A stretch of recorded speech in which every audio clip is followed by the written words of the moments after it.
It's a great pleasure having you here, sir. And we are all Great. eagerly waiting to on the topic to hear you on the topic, which is very, very relevant to where we are with respect to the timeline, COVID, health issues. Dr. Rao would be talking on the topic of affordable healthcare solutions, need of the hour. Over to you, sir. Thank you, Dr. Lakshmi, and it's been wonderful to be here with all of you. And thanks to the Derby Foundation for having put together this program. Uh, as Dr. Lakshmi was telling, there is a big need now.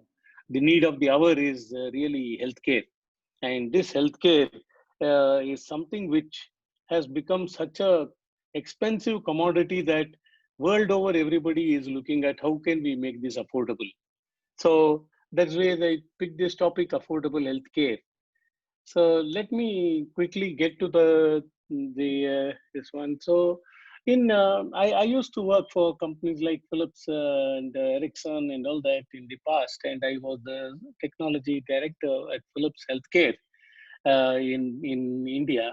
And at that time, we were 2007, 2008. We were looking at what is that we can do to make healthcare uh, much more affordable and so on. So at that time, we said the only way we can make healthcare more affordable is to shift the paradigm of healthcare from what it is today, which is a curative care, to preventive, or from sickness to wellness.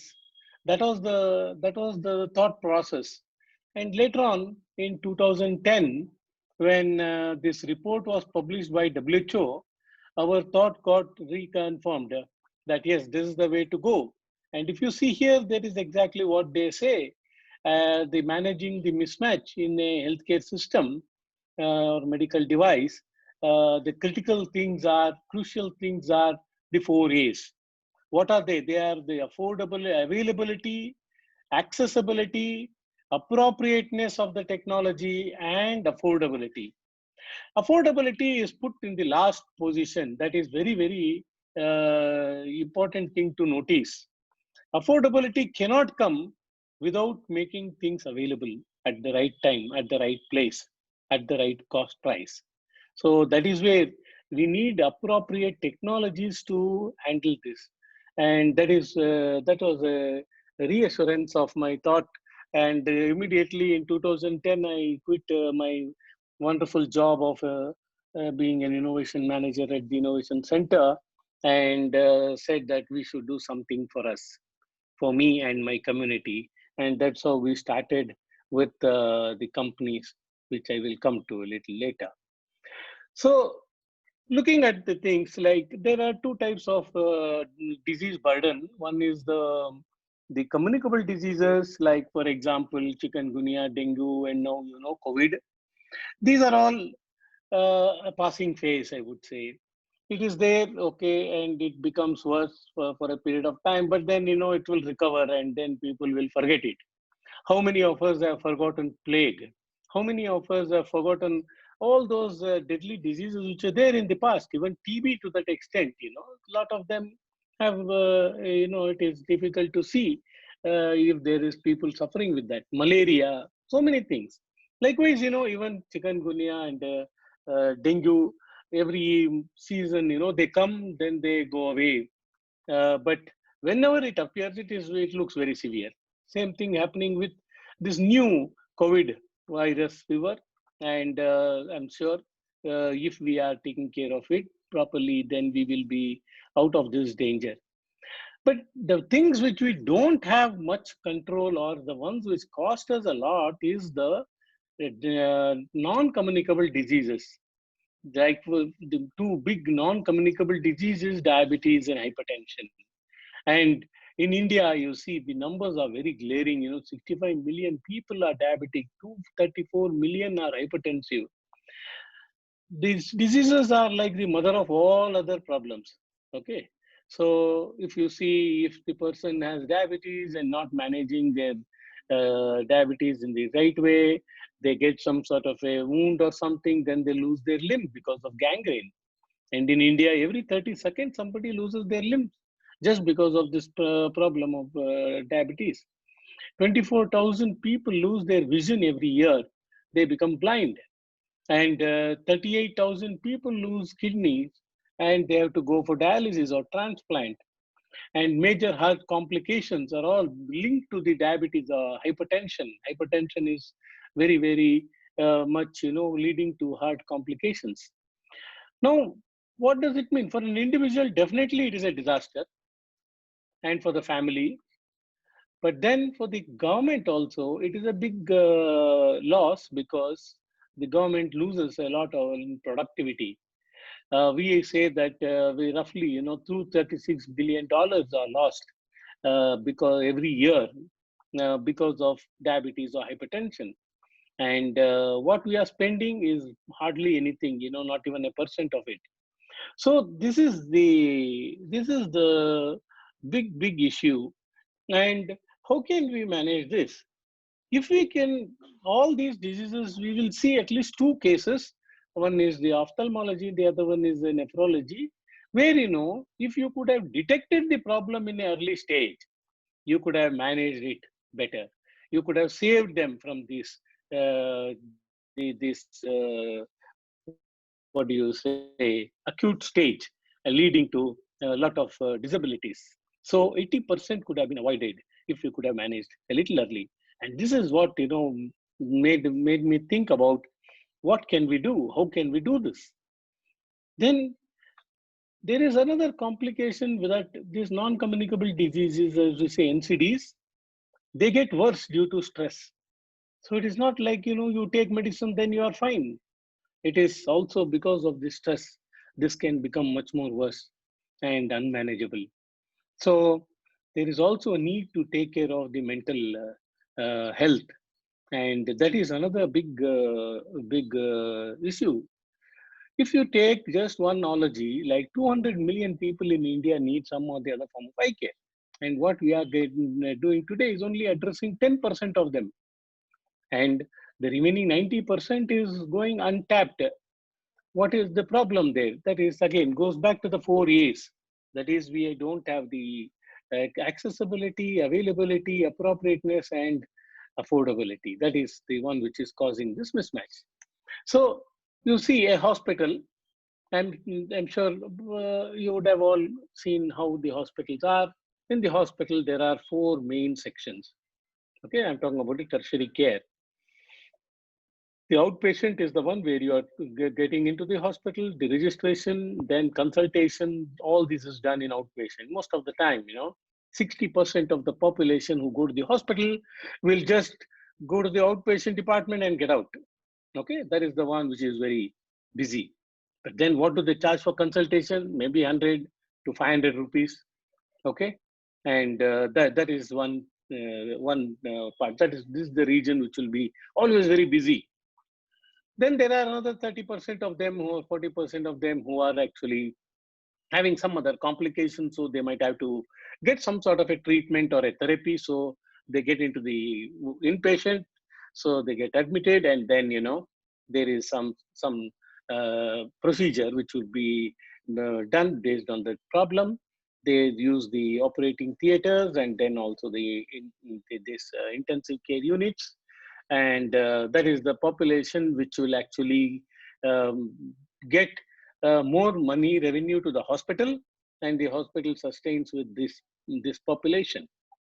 But then that is the one where there is the volume is not very high, maybe 20% to 30%, maybe in the inpatient, and the ICU and all that is less than 10%. So that way the volume is very low, but the cost is high, and this is what is the hospital's main revenue earner. Then there is another department which is called treatment and rehab. This is basically, people come to the outpatients, register, pay the money, go there for a therapy. Could be a physiotherapy or could be a dialysis or something like that. And then that would take a few hours. Some of them, just take 10 minutes, and some takes around 3 4 hours, like dialysis. And then they get out. So you have in a hospital these two regions, the high volume, low cost zone, and you have the low volume, high cost zone. And now people coming to the hospital come from various parts of the this one, okay, country. And if you see, there are so many of them. 70% of them are coming from the rural and semi-urban areas, and it is only 30% of them who can have this facility at their own city or place. So what we see is it is this region which is basically causing the yellow region, which is causing the cost. It is making the healthcare more expensive. At the same time, it is not the one which is actually contributing to the revenues of the hospitals as well. So that way, this is something which is what we said will try to move it out. Okay, if there is a way by which I can move this out and make it much more closer to the people. So it is maybe going to the public healthcare centers, or you have camps, or you have some sort of automatic kiosks or something, so that instead of patient go to hospital, hospital go to the patient. That is the paradigm shift. With which what we can do is we can make this more accessible and also affordable, because people don't have to travel all the way to the big cities or towns to who just get this few minutes consultation, or repeated dialysis or something, where every time they have to go every alternate day. So that sort of a thing. So that is where we see that there is the paradigm shift which is happening. And and then treatment is done at treatment and rehab done at homes. So we have either rehab homes or home rehabilitation, or we also have dialysis centers which can go to homes. So the dialysis can be done at home. So that sort of a thing. So this is bringing in a big shift in the whole ecosystem, which can actually make healthcare more affordable and accessible. Accessibility is the one which is increasing, and ICT today gives you so much of wonderful tools and all that. And we have been seeing that during the COVID time, that even schools are conducted on the web. And now we are talking together. We are more around 50 people now in 50 different locations and all. We are talking to each other as though we are all in one conference room. So that is the power of telemedicine, or ICT. And with that, we will reduce the cost. We will reduce drastically the cost. If you ask Dr. Lakshmi Jagannathan, she will be in a position to tell you that, this whole thing is being done at maybe 1/100th of the cost of what it would have taken if we had done it, in a regular way. That is having booking a conference room, or and then arranging coffee, tea, whatever, and getting all of them together, right? So how can we make this? The ICT is today, it's a device, and more, today the devices are becoming point of care. So with point of care equipment, it could be maybe a mobile phone with a small little attachment, or something like that, with the help of which, we will be in a position to address the last mile.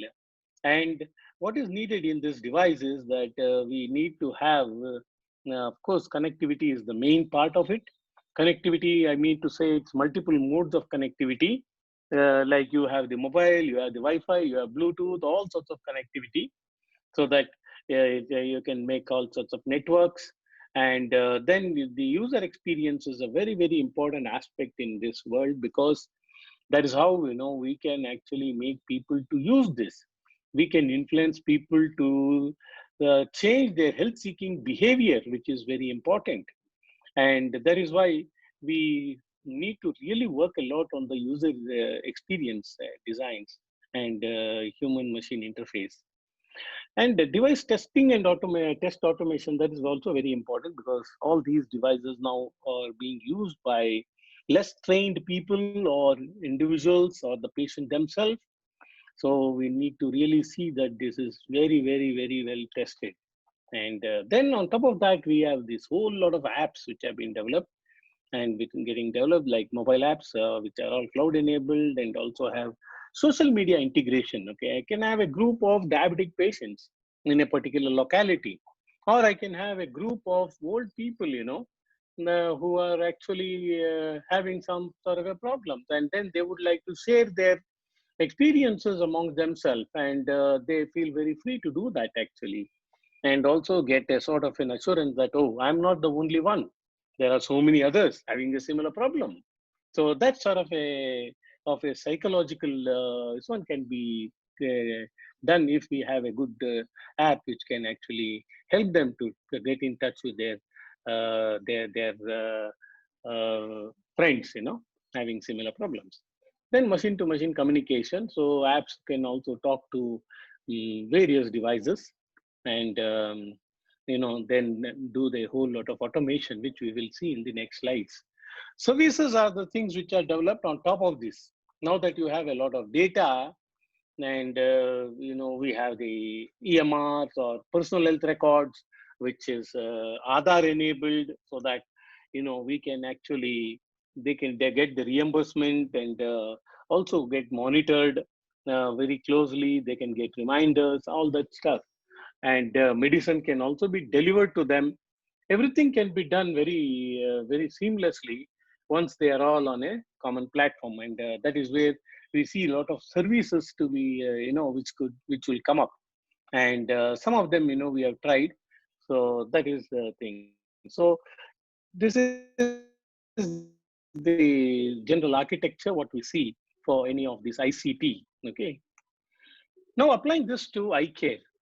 As I was telling you, 200 million people, only 10, 20 million attended, and there is still a lot of one not attended. So how can we do that? How can we reach out to them?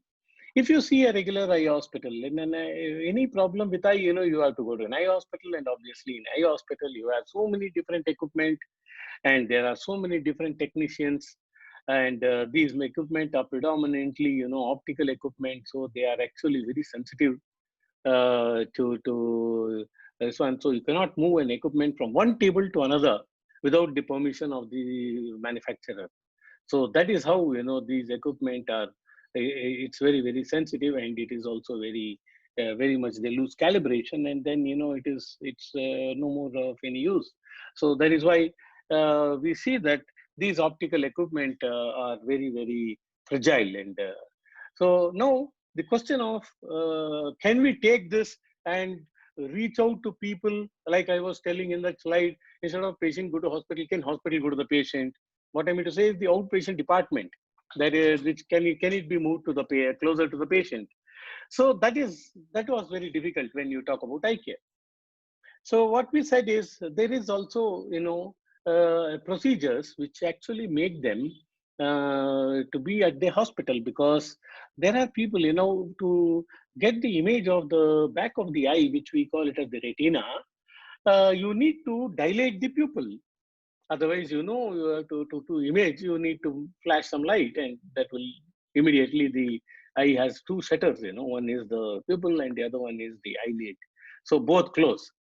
So to overcome that, you just put some eye drop, one eye drop, and that will basically dilate it. And now it is after half an hour, the person will be put on this machine, and then they take the image.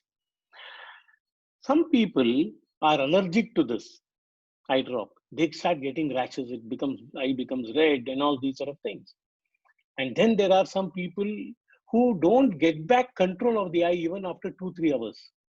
The people would have got dilated. Now it has to come back to normal, right? It doesn't come back. So these were the issues, when we have this eye drop. And just because of this single procedure of putting the eye drop, a person will take at least 3 hours to 4 hours. They have to take off for this test. Okay, until they get back, until they don't come, they are not sent out of the hospital. So that is where this was tying us close to the hospital, because when you have any rashes or anything that or any allergies, immediately the doctor, you need an antidote to be administered, and you need other medical procedure for that. So again, the same thing when you don't get back control, some medical procedure is needed. So that's where you need access to the doctors immediately. So, so what we said is, okay, we will just take away this procedure. Okay, the cost of this and all that is also quite high. So we said, let us take out this mm, dilation process. The moment we took out the dilation process, we see that all the tests can be done in just 5 minutes.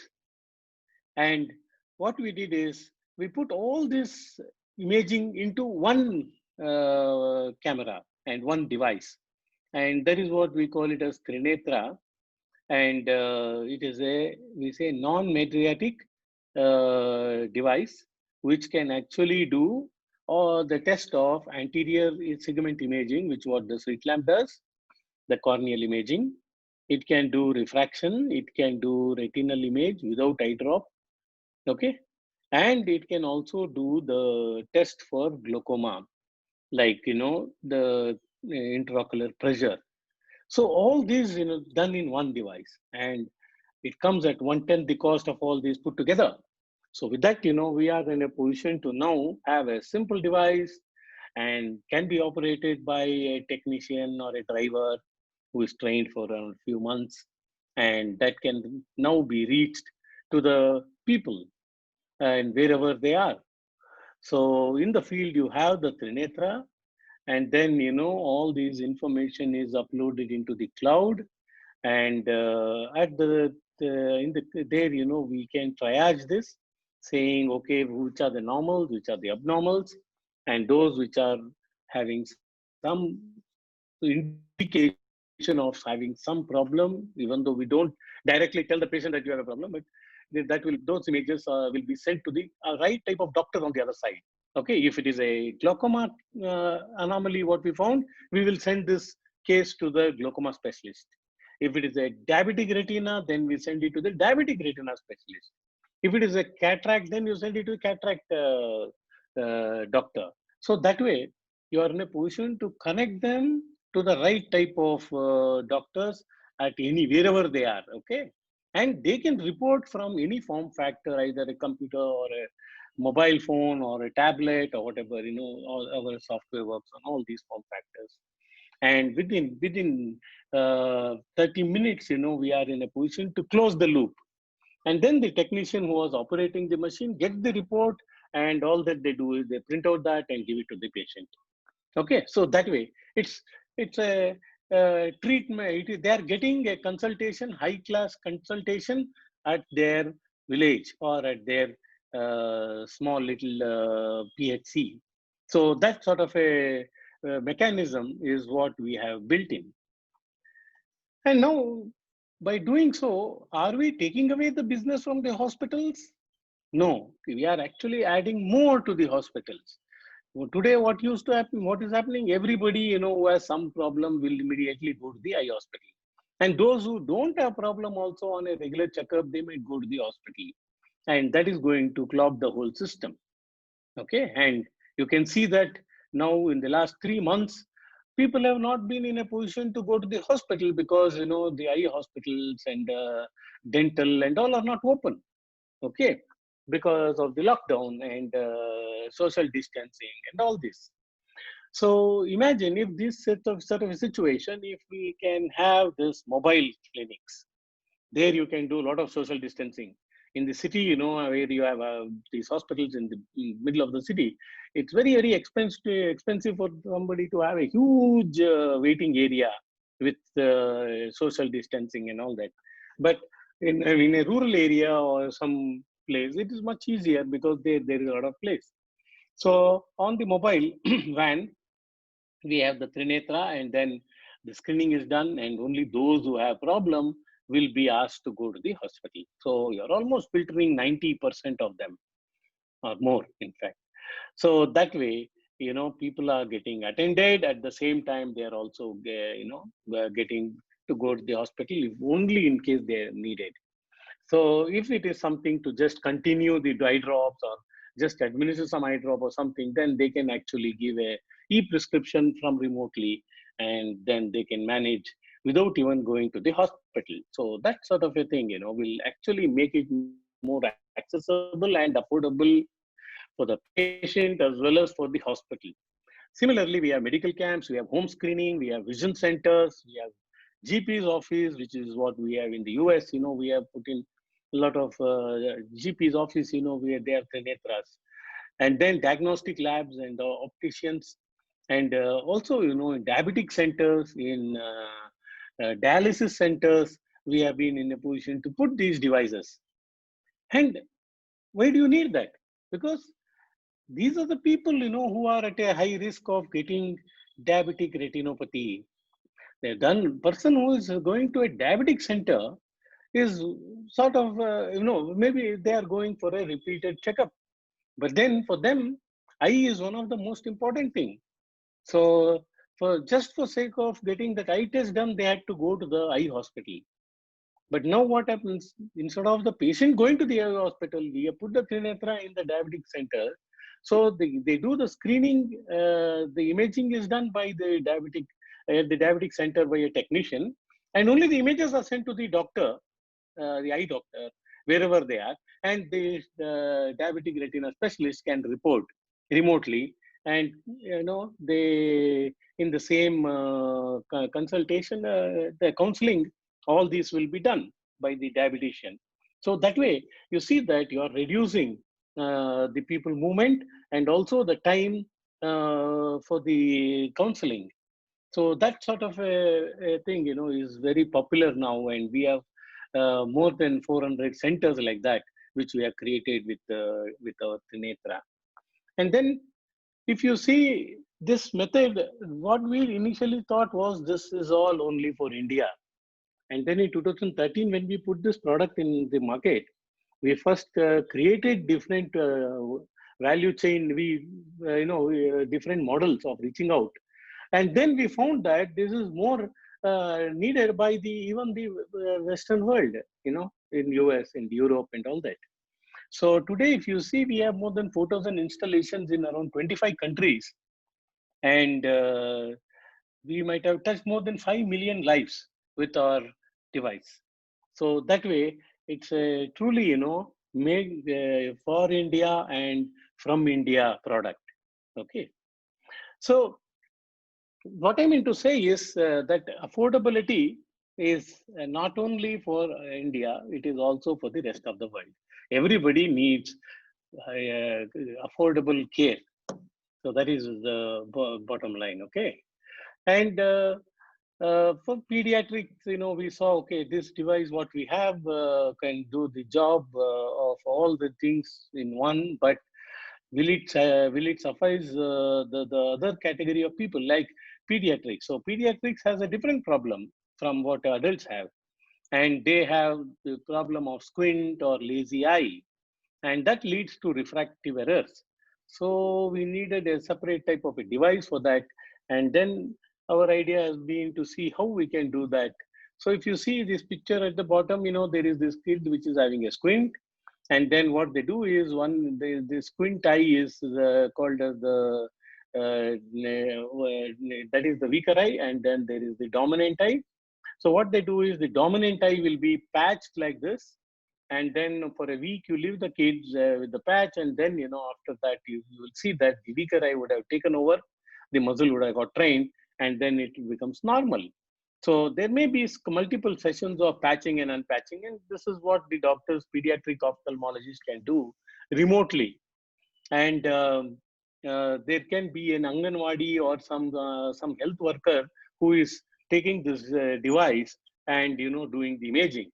So we developed something like that, a simple device, because there was a gap in that system. So we devised a device like this, which can take care of so many of these problems which are related to children, strabismus, hyperopia, myopia, astigmatism, refractive errors, amblyopia, all these.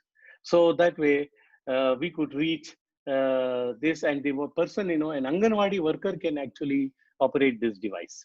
It is made so simple. That's what I was telling you about the user interface, HMI. That's very important, okay? And with the mobile network, it will actually go to the doctor. And here you can see the mismatch. There are around 250 million kids, in the age group of 3 to 5, 10 years, okay? And 200 million children. And there are around 200 pediatric ophthalmologists in this country, just 200 of them. So you can imagine one ophthalmologist has to take care of million kids. So it is practically impossible, okay, Only technology can, and machine learning and all that can actually help here. So that is the thing. So this device is connected to the cloud again. Then there is a whole lot of ecosystem there behind it, and there could be referral hospitals, NGOs, the optical stores, and then a panel of specialists. And the panel of specialists will be in a position to look at the data and give an immediate reference, and then refer them to the optical store or to the hospital, or tell the NGO to do the patching and unpatching. So that way. Then we further, if you go on, you see that, there is eye problems at the birth itself. In India, we have premature babies, they are at a very high risk of getting blind, up 19% risk. So in India, we have around 27 million births happening every year, 270 lakh, out of which 40 lakh are prematurely born.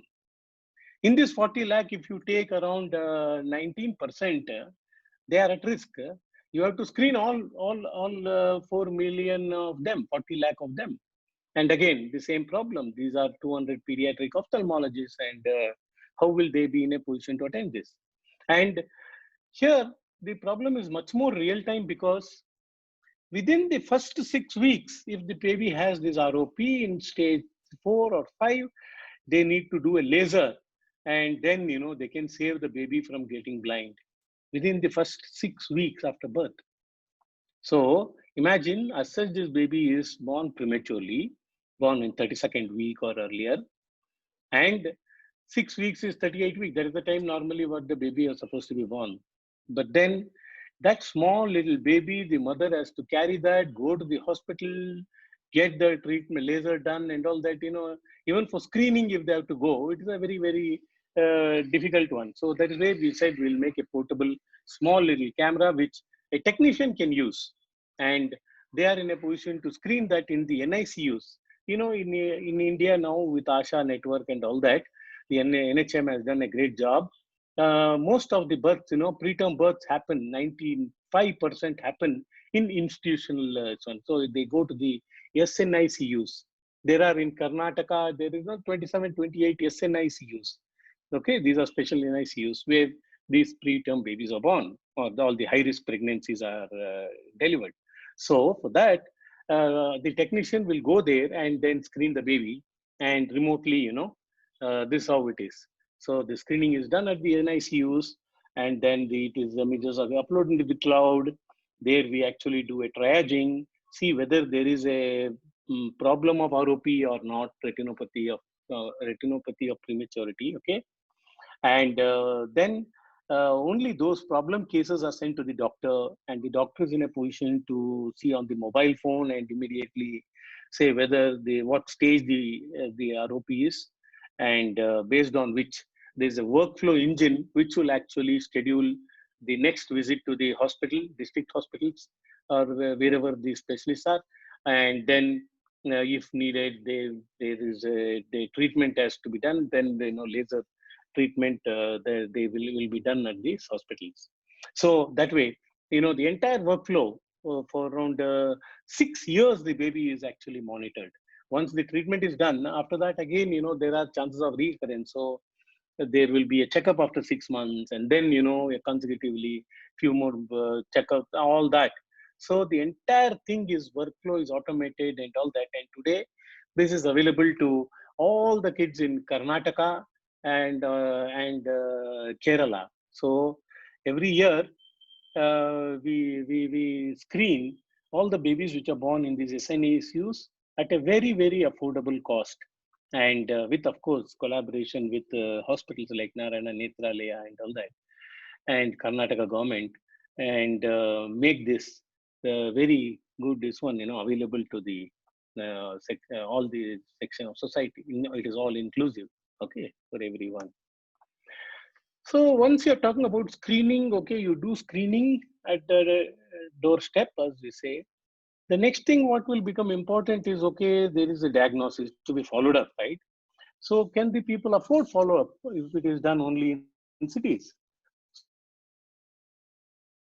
that is where we say, okay, the that is where we are seeing, if we can come up with equipment, which we have already something called as an iRobo, with which we are in a position to do the diagnosis also using virtual reality and these equipment remotely. Okay, so that is field diagnosis, and then treatment. Can we deliver treatment at the doorstep? So this iRobo actually comes with a laser integration, so it can also do laser treatment for diabetic retina, but only for diabetic retina remotely. So that way. So these are the big paradigm shifts, which is what can make healthcare more affordable. Here we are talking about eye care. So next, I'll quickly tell you about the nephrology part, the kidney care. See, kidney care again, we only see the end stage renal disease people. That means those who are going for dialysis or they need a transplant. But this is a sad part of it because we can actually detect the problem much early. If we can detect much early, then they can be given some technical assistance, technology assistance through a mobile assistant we have, which can actually help them in managing the disease in the early stage. Kidney diseases, go through this phase. That is, there is a chronic kidney disease, as we say. 10% of the population globally, not only India, globally have chronic kidney disease. But the progression of this disease from stage 1 to stage 5, which is what is called end stage renal disease, happens over a period of time. It could be 10 years, it could be 5 years. It all depends on the lifestyle they are leading and what comorbidity they have. If they have not managed their diabetes properly, then this progression becomes fast. If they are not managing hypertension properly, it can become fast. If they are regularly drinking a high potassium food they are taking, like for example, drinking tender coconut or some fruits and all that, which are high potassium, then the progression can become much faster. So those sort of things are not even, we are not aware of it. A lot of them are not aware of it. So for that, if we can detect this problem at an early stage, then we can we can make this kidney care more affordable to them because they can still be in the early stages itself and slowly progress to the next. And unfortunately, those who will hit the end stage, they have to go for a dialysis, and that is what we will see. So the problem, as I was telling you, is about accessibility because kidney care in ophthalmology, we saw around 20,000 ophthalmologists are there in the whole country.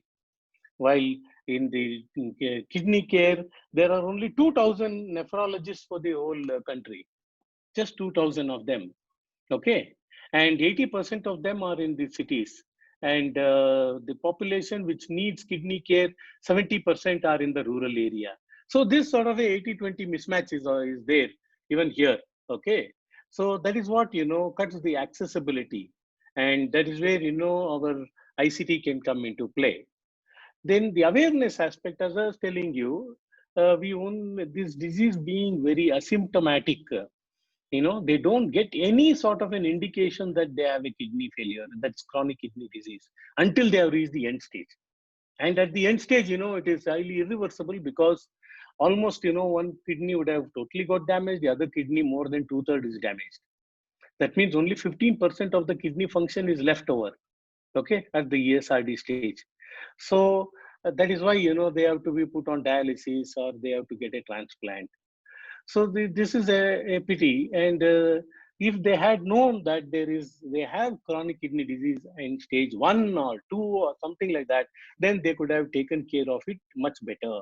So that is where we need to build in this awareness aspect. And that is what we do with some of these mobile assistants. Then the affordability is a very, very debatable issue because affordability is of two category. If you are in a rural area, then you are doubly taxed because you have to travel all the way. The whole day goes off. These kidney failure patients, they have to go for a dialysis every alternate day, and each dialysis session takes around 4 hours. So imagine they are they can only work for half of the time, and also go the other day will be fully spent spent on just going to the city, getting the dialysis and coming back. So that way, so that indirect cost is very high for them. While the direct costs, yeah, there is around 1,200 rupees in the government setup, and 2,500 rupees in the private, or 3,500 in the private, that sort of a thing. But the good thing is, in India now, in the last 2 3 years, the government has been very supportive, and they have created the national dialysis program where the direct costs are reimbursed. Okay, the direct costs are reimbursed.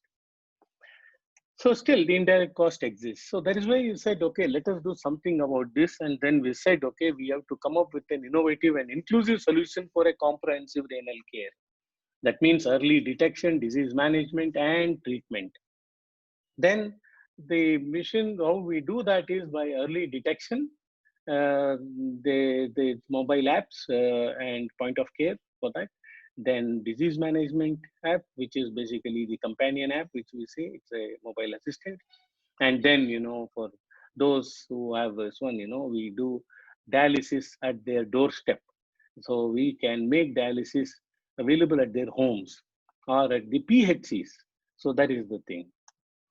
So these are the products. So you see the early detection part, then you have the disease management part, this, and then you have the dialysis machine. All these are connected on the cloud. There is a electronic medical record, Aadhaar enabled, which is available. So with that, we are in a position to keep the continuum, okay, the continuity of care from very early stage to dialysis or transplant.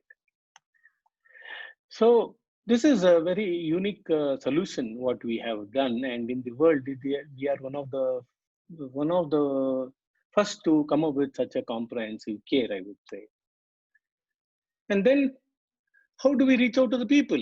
We talk about a lot of technologies, machine learning, AI, all that, but ultimately, all this is put in the hands of these health workers.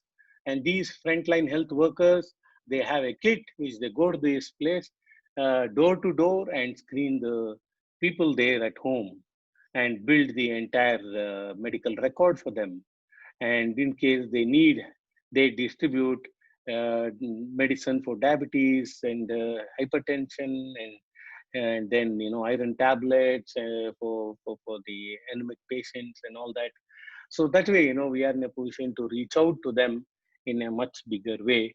And this is a joint approach which we are doing, a consortium of companies and universities in India and abroad. So this is how ultimately, we can actually make things, healthcare, really affordable, accessible, and with the appropriate technologies. And then you have the ICT, which is, this is the platform which actually is on the cloud. And there is Aadhaar enabled EMRs, and then IoT interface to various devices. And on top of that, you have the machine learning.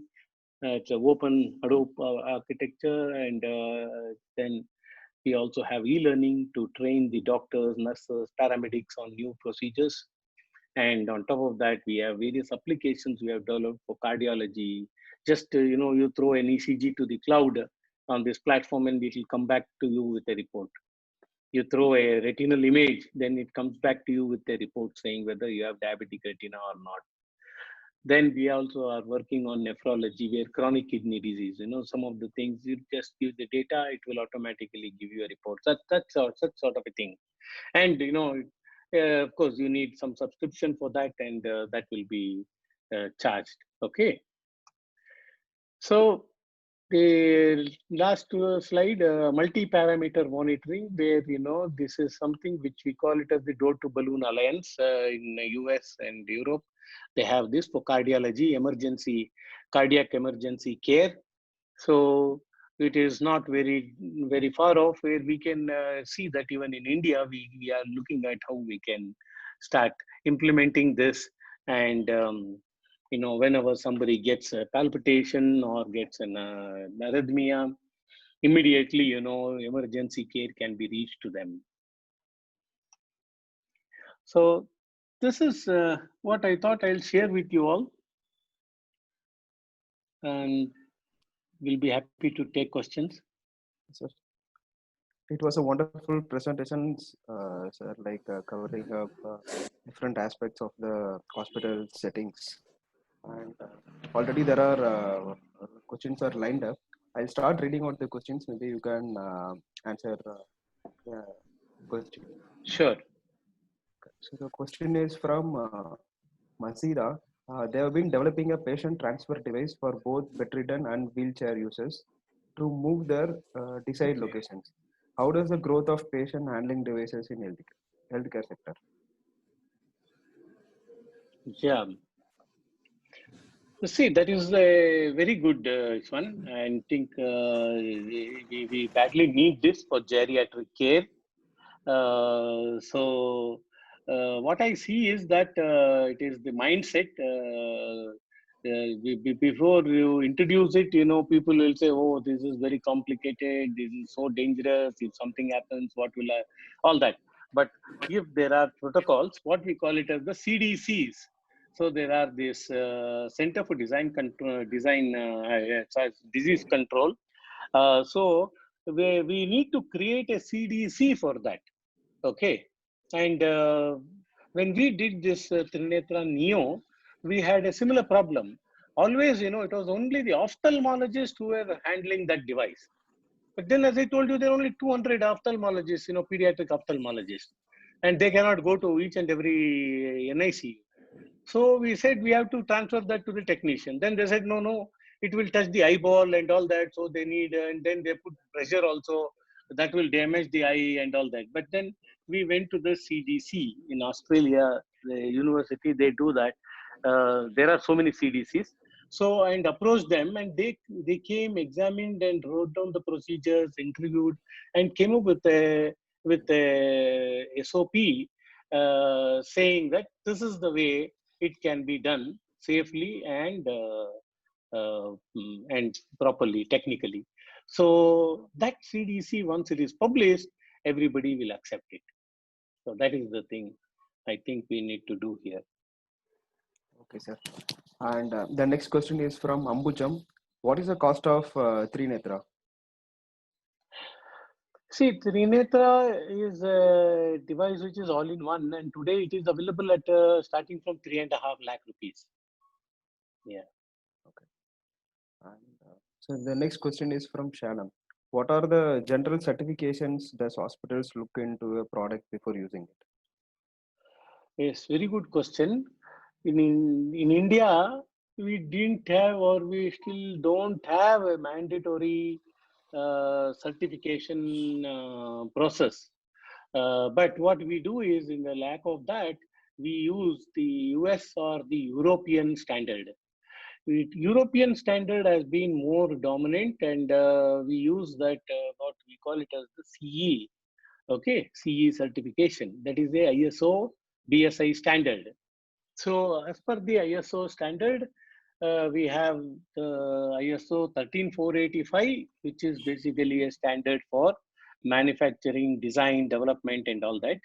And then for the device specifically, we have every device has a IEC standard, IEC 60601. And there are various versions of 60601. Dash 1, dash 2 is for general electrical safety and all that. Then, we have for dialysis, we have 2-16 for fundus imaging, -6, -15, something like that. There are so many standards which are there, but generally they are called CE standards. So we use the IEC. The good part of this is using IEC standards is that India is also having our own Indian Medical Regulatory, IMDR. And according to the IMDR, we are going to follow the ISO BSI standard. So from next year onwards, it will become a mandatory thing. Till now, it is optional. Yeah. So that is what any hospital or any government tender will look for.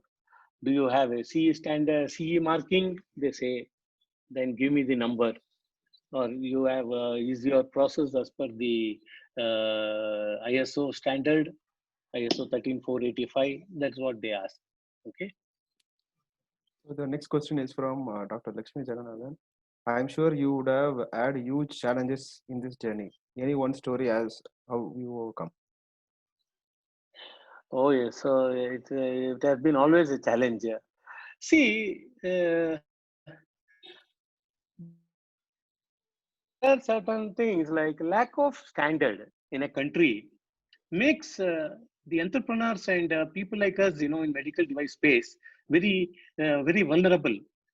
What I mean to say is that I have to go and if I want to get my product sold in India, or more so to the Western world, they will ask for a regulatory thing. What regulatory follow you have followed, and do you have CE certification?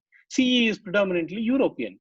So what I have to do is everyone, even you're a small two people company also, if you want a CE standard, you have to have a European agent.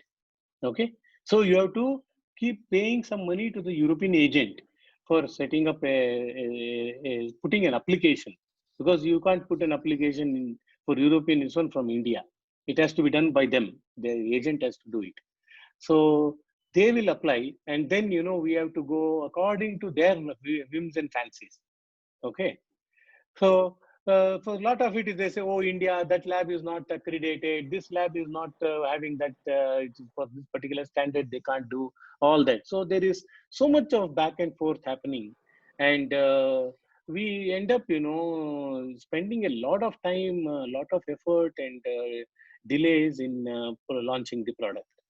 So we have seen that happening with, in case of ophthalmology, it was not that difficult because it's a class one device. It's a non-contact type of device. So it was very not that difficult. But in case of nephrology, we have seen a big problem because it's class 2B or class 3 or class C, what we say. So it's an invasive device. So first they started telling, oh, you need to do animal trial. Then doing an animal trial in India is very difficult because we only have small permission to do trials on small animals like mice or rabbit and things like that. But for dialysis, you cannot do that. Both cardiology and nephrology, you can't do it on small animal. You need an animal which is a minimum weight of 40 kilos. So you have to do it on a dog, or you have to do it on a guinea pig. And these are ones which are, we don't have animal facility in India for these things. And if you want to get, even if you have something, you to get permission, you have to go to the ministry in Delhi, Ministry for Animal Husbandry and all that. And they have to approve this. Until then, you can't start. So it has been a very very difficult journey to get just permission to do animal trials even after the machine is all ready and all that. So then of course luckily there is a change which has happened in the European regulatory. So that says that you no more need for medical devices which have a predicate device. Like we have a equivalent device by some international this one or whatever. So you can actually do a clinical evaluation with respect to that and directly go to the patient. So that sort of a thing. So that luckily that came handy, and after 1.5 years, we switched to that, and today we have this as per the CE standard. Yeah, Even many startups are facing these regulatory issues, and they are keep on learning exactly, also. And that is taking and dragging a lot of its time also, even as you said, after manufacturing the completion of the yes, device. Yes. And the exactly, next, yes, exactly. yes, sir. So the next question is from Tony Francis. India has very less medical device manufacturers. How can successful companies like yours help new entrants? This is one of the ways I am telling I can help by sharing my experience, and you also have my contact. Please write to me in any time, and I will always be very happy. I also have a small group of people called Swasthya Med. We are around 26, 30 medical device companies just formed a consortia called Swasthya Med, and under that, we want to help youngsters or newcomers in this field with whatever the doubts and clarifications they need. So the next question is from Ajay Mutreja. Uh, Yeah. Your views on financial sustainability and innovative financing mechanism for a healthcare projects implemented by a Indian non-profit organizations in India. Can we help these private sector innovators scale up their business sustainably and ultimately achieve greater health impact? Do you know any innovative and emerging financing organizations which have results-based financing mechanisms? Yeah, very, very few. I have been talking to a lot of them, but I have not seen anyone come forward and fund these things. See, this is a one very important thing which we need to see. In India, we don't have the that type of financial stamina, I would say, or the risk appetite among among the investors, because they all look for, see, the fund life itself for any investor is 5 years. So if they want to exit, within these 5 years, it is with a decent 2x returns or 3x return, it is very impossible in this medical device field, because, as I told you, regulatory, all these, and then clinical trials, all these, to happen, it will take its own time. It is not in our control. So we need people, whereas I've seen in UK and US, the fund life is 7 years or 10 years. And there are a lot of these people who invest in these sort of long lead times or deep tech companies. They don't expect, returns, coming within 3 years or 5 years. So that type of investors are needed. And we hardly see such thing in India. I am also not having an answer to this, which I can say, yes, this is the investor you can go. That sort of a thing I don't have, because I've met maybe more than 400, 500 investors and investment community, but nobody in India has that type of stamina. Okay. This must be the good learning for the people who wanted to raise investments and they can think on this. No, that is why that is why I want to tell them that don't look at these venture funds for these things.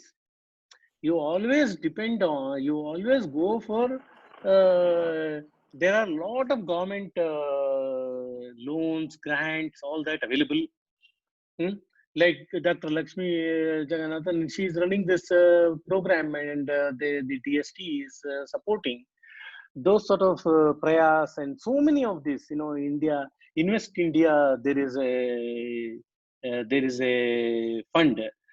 They have this several programs under Invest India, and so I would say that that would be the best to first go to these people and take money, and then once your product has come to a level where it is marketable, so commercial this one is close by, at that time, we can go to VCs. Okay, So sir. that is what I would suggest our friends. Sure, sir. So the next question is from Kaushik Shankar. Uh, what about data regulations for your products since there are cloud-based? Could you throw some light on that? Yeah. Now, this for data, what we see is that there is a lot of work India is doing. In fact, India, we are banking on the Aadhaar, because with respect to Aadhaar, there is a lot of things which are published. So in this Aadhaar, what we have is India Stack, and the India Stack provides you safe and secure mechanisms by which you can actually access data of an individual. So health data is just one part of it. There is DigiVault, where you are having your data, personal data kept. Then in the DigiVault, you can also have a health vault, and with Aadhaar, this can be accessed in a safe and secured way as per the government regulations. So you refer to the India Stack. Okay, sir. So I think I have covered all the questions asked by the participants. And So maybe the last questions, what is coming in mind? So when you say the healthcare device, so even the people acceptance also is most important, right? And when you deal with like especially the affordable thing, how do you able to manage the people acceptance in the rural side, right? So because you are working with multiple direct beneficiaries, what was their acceptance? Yeah, see, the acceptance is a very subjective thing. What you see in a rural setting is that anybody who wears a white coat, they think they are a doctor, isn't it? Yes. So they are not actually questioning any of these things as long as it is evidence based. As long Mhm. as it is evidence based, they are very happy. So what we do in all the screening programs and all, we are in a position to show them on the Mhm. screen. You see, your left eye, doesn't have problem. Your right eye, you see, has a problem. See these things. So when we are in a position to show them those images and tell them that okay, where the abnormality is, they are very convinced, and they start. There are also some places where I've heard people saying, hey, this is not this device will not cheat you because this is a machine and it is a computer. It is always giving the truth. That sort of Okay. a Okay. this one, they have. Okay. Okay. So it is actually not a difficult thing to convince these rural people. And more of the rural people, what they do is they are all, under some scheme. They Mhm. are either some Lions, Rotary clubs, or somebody would have sponsored these camps and hospitals. So they are not paying from their pocket, right? Yes. Yes. So Yes. it is more to convince those organizations who are sponsors, and that is not a difficult thing. As long as you show them that this is more affordable with the same, with less amount of money, you can serve more, then they are very happy. Okay. Sure. The concept Sure, sir. called more from less. Yeah. Okay, sir. And I think no more questions. So, so thank you, Dr. Shyam Vasudeva, for your valuable time and for explaining the scenarios of affordable healthcare solutions and then the need of the hour by covering and giving various examples and plus your journeys and the struggles you faced during your complete journey, right? I think this must have been the wonderful session for all the participants who have attended the sessions. And before I would conclude, I would say that like Nervi Foundation currently launched a program for Nidhi Prayas grant. If anyone is working on the physical prototype in healthcare sector, you are eligible to apply for the program, and you can check out our website for the more details or reach out to us directly if you have any more further questions. And next week we have Mr. A. Vijayarajan, founder and CTO in Axel Technologies Private Limited. He'll be talking about building a healthcare solutions for India, the Inaxel story. So that's on next Saturday, 13th June 2020. And thanks all the participants and sir for your timing. Thank Thanks a lot, you. sir. Thank you. All the best. Bye bye. Thanks a lot, sir. Thank you Let's so keep in much, touch. We sir. will reach Thank out you, back sir. to each other. Yes. Most welcome. Thank you. Bye. Thank you Thank so much, sir. Bye. Bye. Thank you. Bye.